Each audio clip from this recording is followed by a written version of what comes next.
And I'm gonna get a lot of too, but honestly, there could be the way where you put Crawford over. You know, he coming behind his jab, he throwing straight punches, he going to the body, going in up and down. He just got to tighten up a little bit on his defense, but other than that, man, In boxing, the pound-for-pound #1 position is never guaranteed because the sport is always filled with arguments and strong opinions. Fans and media constantly clash over who truly deserves the top spot. Now, one of the most dangerous fighters in the game has shared his thoughts. David Benavidez, known as the Mexican Monster, spoke about Terence Crawford, and it was not a challenge but a clear message. He said that at 168 pounds, Crawford did more than just defeat Canelo Alvarez. He dominated him and broke him. A smaller fighter who moved up in weight stepped in and fully outclassed a man many believe could not be beaten. Is he on the Mount Rushmore of Hell boxers? Yeah. Yes. Fuck yeah. Yeah? 3-time undisputed. He just beat Canelo. Yeah. The face of boxing. So now you can say Bud is the face of boxing. Greatest of all time, or? Greatest of all time. Yeah.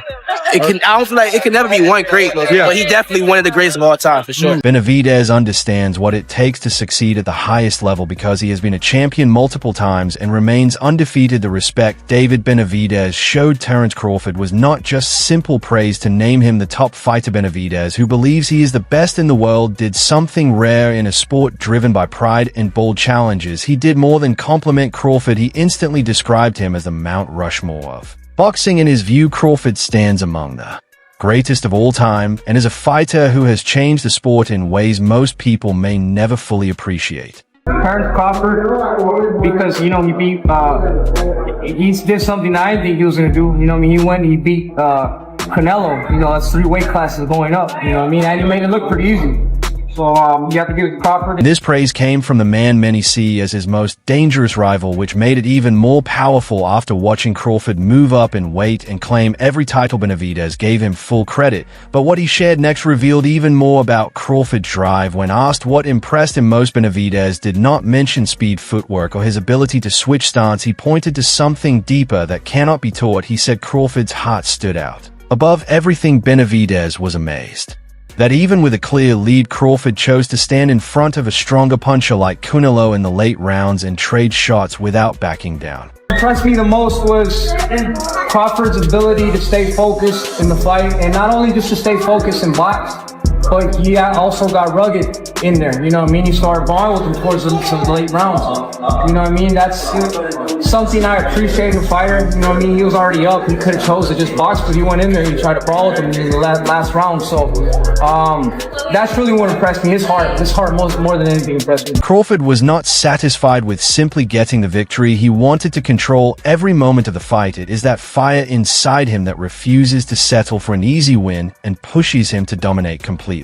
Good fight, you know, it's a good fight for both of them. Good fight for, I think it's more important for Crawford than anybody, you know, but I think if anybody could beat Canelo, I think Crawford could. Yeah, I know you said, like, he could be the guy. What kind of a chance do you ultimately give him?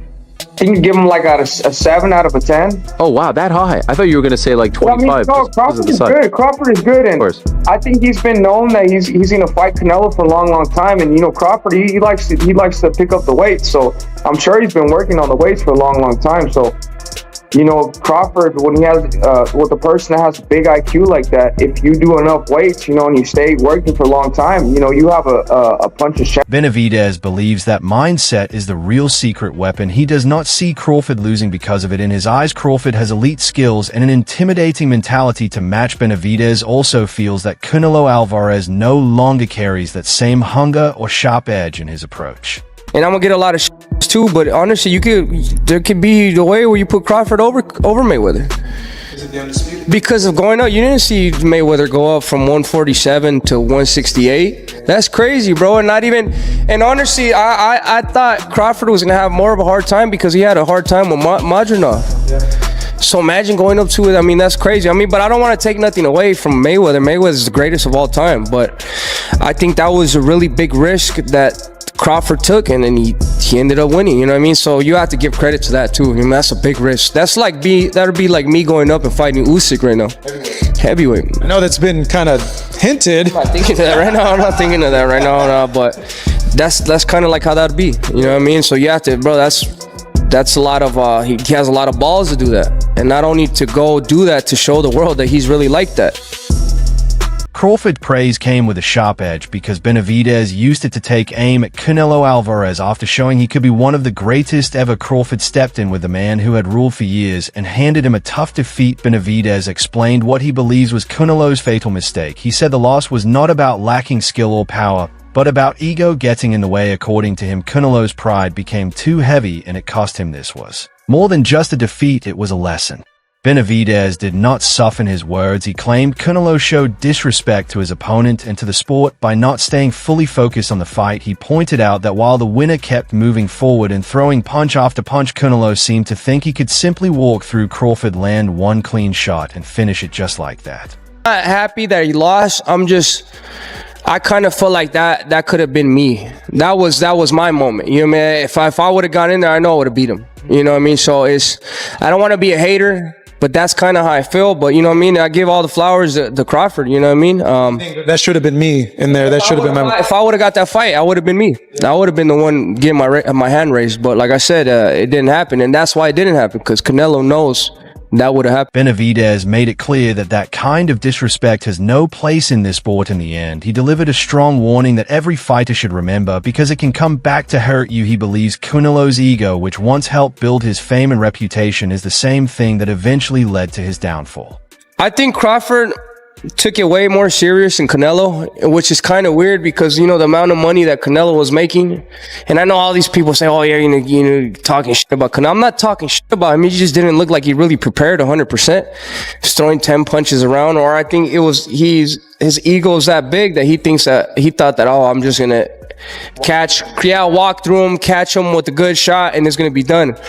As you can see, Crawford is a different type of fighter. Not only has he had the boxing IQ, he has that dog in him. He was in there. He was brawling with Canelo like in the 8th, 9th, getting the best out of him. Boxing, he's epitome of a great boxer. There's a lot of lessons to be learned in that fight. You know what I mean?